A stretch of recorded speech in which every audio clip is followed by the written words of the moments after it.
It's finally a nice day outside. You walk out the back door, maybe with a coffee in hand, and you take a look at the patio. And it's not great. There's a layer of green algae creeping across the corners, some dark staining between the slabs, maybe a bit of moss building up along the edges. It's been sitting there all winter, and now that the sun is out, you can really see it. So what's the first thing most people do? They go to the garage, pull out the pressure washer, and start blasting. Within an hour, the whole patio is gleaming, water's running off, dirt's gone, and it looks almost like new. Job done. Except it might not be. Because what a lot of homeowners don't realize is that pressure washing their patio every year could actually be slowly causing it more harm than good. Not in a dramatic, obvious way. It's more subtle than that, and by the time you notice the damage, it's usually already done. In this video, we're going to walk through exactly what's happening when you pressure wash certain patio surfaces, what you should be doing instead, and, importantly, how to stop the problem coming back year after year. If you've got a patio made from natural stone, sandstone, Indian slate, or even standard concrete slabs, this is worth a few minutes of your time. First, let's be fair about why pressure washing makes so much sense. It's fast. You can clean an entire patio in under an hour that would take half a day with a brush and bucket. It requires very little physical effort. You point it, you move it across the surface, and the transformation is almost immediate. The visual feedback is incredibly satisfying. You can literally see the clean line following the jet across the slabs. And it does work, in the sense that it removes surface dirt and biological growth. It strips back algae, blasts out moss, lifts staining. After a good session with the pressure washer, your patio genuinely looks clean. So of course people keep doing it. Of course it feels like the right solution. The results are visible, they're quick, and the whole process feels productive. That logic is completely reasonable. Most of us learned this approach from a neighbor, a family member, or just from watching someone do it. It's become the standard weekend maintenance habit. The problem is that what you see on the surface and what's happening to the material underneath are two very different things.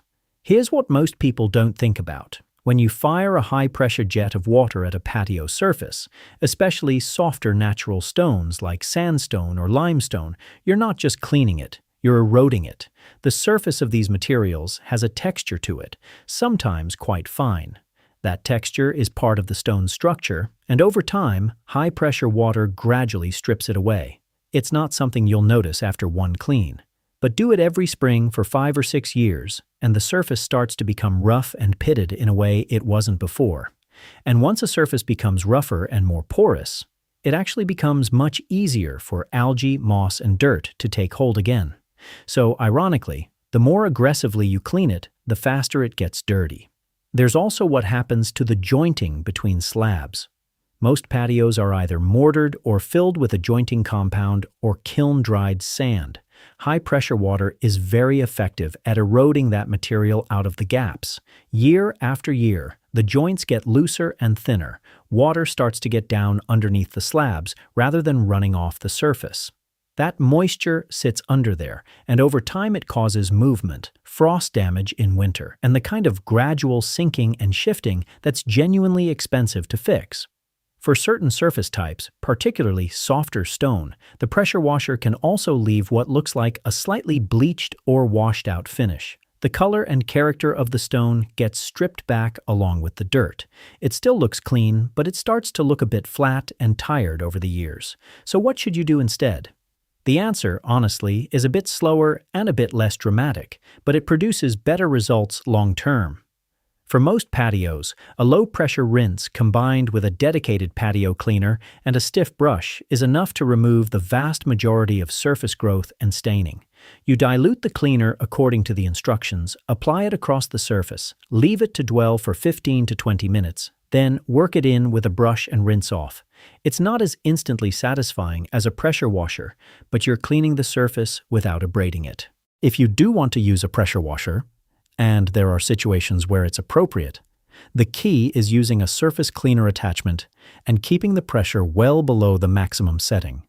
A surface cleaner spreads the pressure over a wider area and keeps the jet a consistent distance from the surface.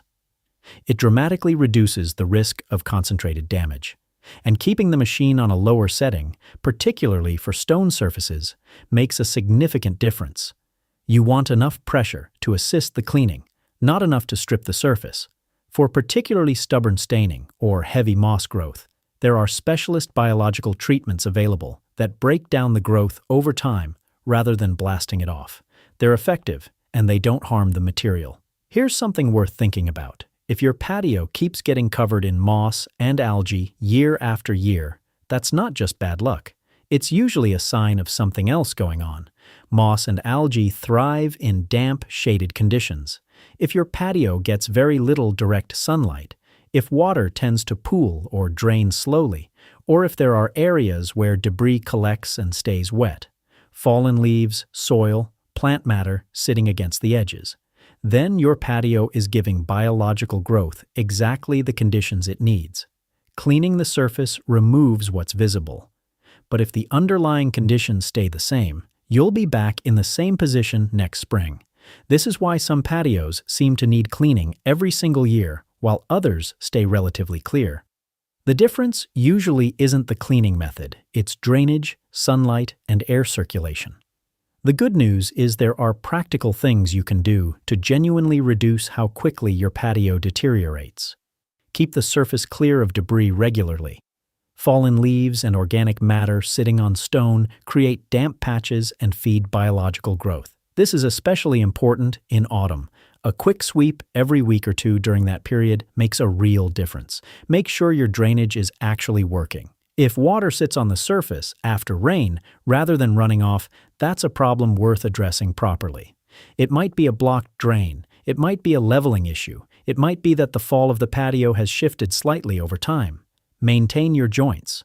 Repoint or refill joints that have eroded or loosened before water starts getting underneath. It's a relatively small job done early, and a much bigger one once slabs start moving. And if you can improve the light and airflow around the patio, trimming back overhanging plants, cutting back hedges that shade the surface, that alone can noticeably slow down biological regrowth. One more thing while we're here. A lot of people reach for vinegar as a natural cleaning solution for patios, particularly for stone. It's cheap, it's readily available, and there's a common idea that it's gentle and eco-friendly. The problem is that vinegar is acidic, and natural stone, particularly limestone and sandstone, reacts badly to acid. Over time, applying an acidic solution to these surfaces causes etching, dulling, and surface degradation. It's one of those things that appears harmless in the short term and causes slow, cumulative damage. If you're cleaning stone, use a pH-neutral cleaner. It's a small detail that makes a meaningful difference. So, to bring it all together, the main lesson here isn't that you should never clean your patio. It's that cleaning and protecting are two different things, and it's worth doing both at the same time. The goal isn't just to make the patio look clean today, it's to keep it in good condition for the next 10 to 15 years. A patio that's well looked after, cleaned gently, and properly maintained holds up far better than one that gets blasted clean once a year and gradually worn down in the process. Now, once you've cleaned and sorted your patio, there's often another issue that comes to the surface, sometimes literally. Weeds pushing up through the joints, slabs that have started to lift or sink, sections that feel slightly uneven underfoot. That's something a lot of people find themselves dealing with after they've properly looked at their patio for the first time in a while. And it's worth knowing what actually causes it and what the right fix is. We'll cover that in the next video. If you found this useful, subscribe so you don't miss it.